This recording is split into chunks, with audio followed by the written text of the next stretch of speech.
underline. Omong dikit tapi nyelekit. Bersama Om Bob. Temukan di channel YouTube Om Bob Indonesia. Om Bob, sejumlah asosiasi kesehatan mengeluhkan biaya sertifikasi laik fungsi di Kendal yang tinggi. Bagaimana Om Bob menggarisbawahi masalah ini? Ya, ini aturan pemerintah itu kan memang namanya pemerintah itu kan harus bikin aturan ya. Ya. Kalau tidak pakai aturan ya bisa liar nggak karuan. Ya.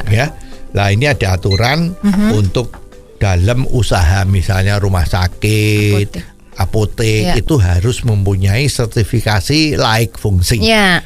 Artinya begini nih ya. Kalau rumah sakit itu kan kemungkinan kan bisa membuang limbah. Betul. Bekas tabung suntik atau bekas pendarahan dari pasiennya itu kan harus dibuang. Ya. Masa disimpan? Kan dibuang. Ya. Nah, ini buangnya gimana? Kan nggak boleh sembarangan dimasukkan ke saluran pengairan masyarakat. Betul. Itu kan jadi limbah. Ya. Ya, itu memang betul, itu harus ada sertifikasi laik fungsi tadi itu kan. Ya. Nah, kalau apotek ya mestinya tidak seperti itu ketat. Ya, kalau apotek itu kan ya cuma jualan obat, nggak ada melakukan pengobatan. Ya, nah ini ternyata kasus seperti ini ada juga di kemarin kalau kita baca itu ada di Kendal ya. Itu bahwa semua pengusaha itu sepertinya berdemo ya. Betul. Demo damai. Ya. Ya, demo damai melakukan dengar pendapat atau bertemu dengan bupati, dengan mungkin dengan dinas kesehatan dan juga DPR lah, seperti itulah ya. Pokoknya yang mengurusi kepentingan rakyat ya, juga kepentingan pengusaha ya. Nah, mereka mempertanyakan ya, masa itu biaya untuk mendapatkan sertifikasi laik usaha ya, itu masa biayanya kalau di Kendal itu kenakan 20 juta rupiah. Ya, katanya di lain daerah itu cuma 10 juta. Dan juga ada yang udah ngurusnya udah lama, lebih dari 2 tahun nggak keluar juga. Ya, ini menjadi pertanyaan besar ya.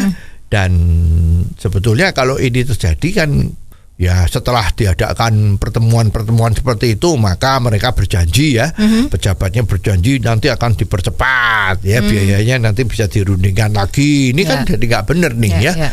Kenapa ini bisa terjadi? Padahal pemerintah kan sudah mengeluarkan yang namanya Omnibus Law. Betul. Omnibus Law itu tujuannya untuk mempermudah perizinan. Ya, kenapa kok pemerintah daerah Kendal ini masih nekat? Ya, apakah ini ada oknum-oknum yang memang mementingkan kepentingan pribadi? Ya, ini kan payah. Ya, jadi ini sebenarnya nggak boleh ya. Jadi menghambat perizinan. Kalau dikatakan menghambat, protes ya. Oh enggak menghambat, tapi harus diteliti dengan betul. Nah, sekarang perlu kita pertanyakan, kalau misalnya memang apotek, apa syarat untuk menjadi laik untuk berusaha? Ya, mestinya kan ada gedongnya. Gedongnya itu nyewa apa beli. Kan harus seperti itu. Lokasinya apakah di tengah sawah, apa di tengah kota. Ya, lokasi-lokasi yang tidak membahayakan orang itu kan cukup. Jadi zaman dulu kalau kita bandingkan zaman Belanda, itu kan waktu itu ada istilahnya HO kan. HO itu adalah izin mendirikan usaha. Kalau memang ya istilahnya itu kan ada usaha yang misalnya mengeluarkan suara yang bising. Kalau bengkel, plang tukang las itu ya, bengkel ya. Kalau kamu bikin pabrik itu kan ada mesin-mesinnya. Betul. Ini kan memang diperlukan HO, izin agar tetangga-tetangganya itu atau lingkungannya itu tidak merasa terganggu. Ya, zaman dulu itu ada pabrik es. Pabrik es itu dulu harus pakai air yang banyak, mesin esnya suaranya keras sekali. Lah itu diperlukan izin lingkungan. Kalau lingkungan dari warga itu keberatan itu, maka perusahaan itu tidak bisa mendirikan pabrik es di situ. Atau pabrik kimia. Ya, atau zaman dulu ada pom bensin. Pom bensin itu kan bisa terbakar. Maka diperlukan izin lingkungan yang namanya HO. Dan HO itu istimewanya zaman Belanda itu lebih dinilai lebih bagus tuh daripada sekarang. Kalau HO itu dulu, kalau you buka toko, itu ya tidak perlu HO. Karena buka toko itu adalah usaha yang dilindungi oleh pemerintah. Semua warga negara, semua penduduk itu berhak untuk usaha. Jadi misalnya kamu punya rumah, terus kamu dibuka, terus kamu jualan buku, itu nggak usah HO. Ya karena nggak mengganggu apa-apa. Ya tapi kalau you buka nightclub, itu ganggu karena kan ada suara. Ya dengerin suara macam-macam itulah, itu memang harus pakai HO. Lah sekarang kalau apotek itu ya sama kan, buka pintu asal you jual obat itu namanya apotek. Betul. Apalagi dapat izin ya, apoteker ya. Ini kan kalau buka apotek kan biasanya jualan daftar obat-obat keras, daftar G itu. Ya tapi kan tidak menimbulkan suara. Ya tidak menimbulkan macam-macam.